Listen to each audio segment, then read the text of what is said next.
ماہ رمضان المبارک کی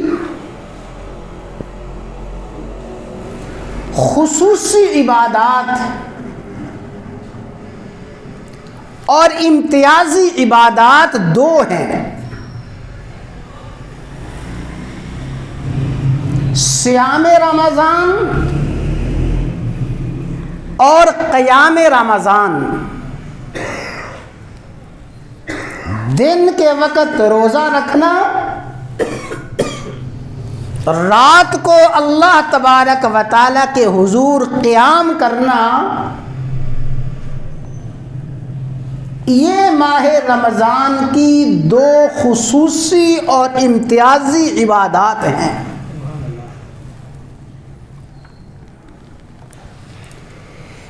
ان دونوں عبادات سے فائدہ کس کو ہوگا؟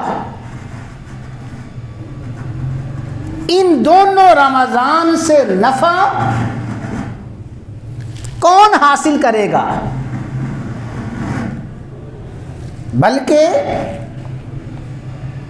آگے بڑھ کے یہ بات سمجھنی چاہیے کہ ماہ رمضان کی تمام رحمتوں سے، ماہ رمضان کی تمام برکتوں سے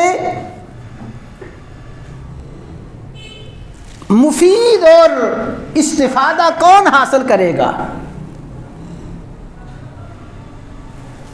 کون وہ خوش نصیب ہے، کون وہ خوش قسمت ہے جس کے لیے ماہ رمضان ماہ مغفرت بن کے آئے گا؟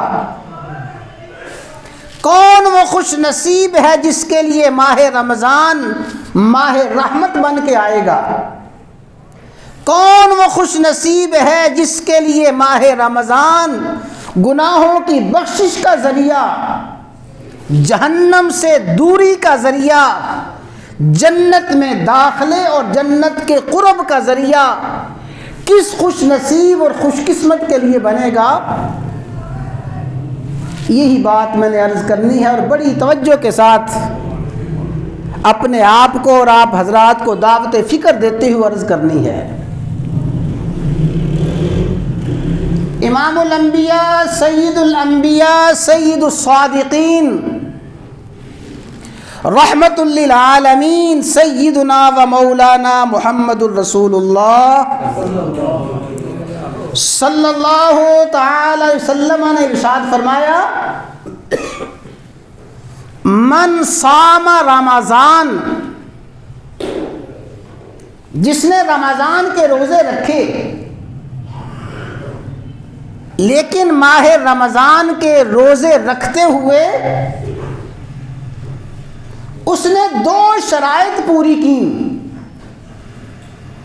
ایماناً و احتسابا، جس نے ماہ رمضان کے روزے رکھے ایمان اور احتساب کی حالت میں،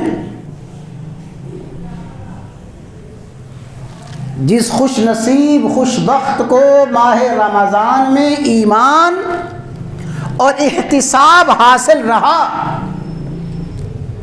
غفر لہ ما تقدم من ذنبہ، اس کے لیے اتنا بڑا انعام ہے کہ رب العالمین اس روزے دار کے پچھلے تمام گناہوں کو معاف فرما دیں گے۔ آگے سنیں، من قام رمضان ایمانا و احتسابا، جس نے ماہ رمضان میں قیام کیا لیکن وہی دو شرطیں یہاں بھی بیان فرمائیں، جس نے ماہ رمضان میں قیام کیا ایمانا و احتسابا، ایمان اور احتساب کی حالت میں۔ جب روزوں کا ذکر فرمایا تو روزوں کے ساتھ بھی وہی دو شرائط ایمان اور احتساب، جب قیام رمضان کا ذکر فرمایا پھر وہی دو شرائط ایمان اور احتساب۔ تیسری حدیث سنیں، من قام لیلۃ القدر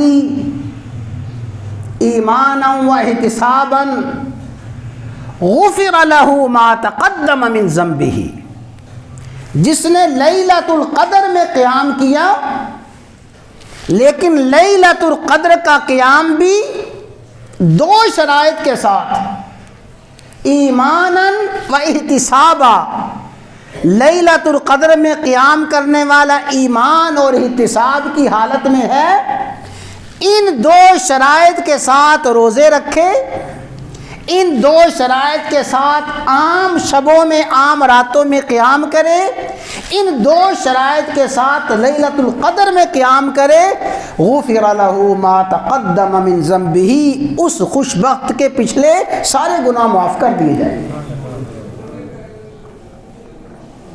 میں نے عرض کیا کہ ماہ رمضان کی تمام عبادات کے لیے سید الصادقین صلی اللہ علیہ وسلم نے دو شرائط بیان فرمائی ہیں۔ گویا ماہ رمضان ماہ مغفرت اسی کے لیے ہے، ماہ رمضان ماہ رحمت اسی کے لیے ہے، ماہ رمضان ماہ برکت اسی کے لیے ہے جس کو اس مبارک مہینے میں دو شرائط حاصل رہیں۔ اللہ تعالی ہمیں وہ دو شرائط اپنے فضل و کرم سے نصیب فرمائے۔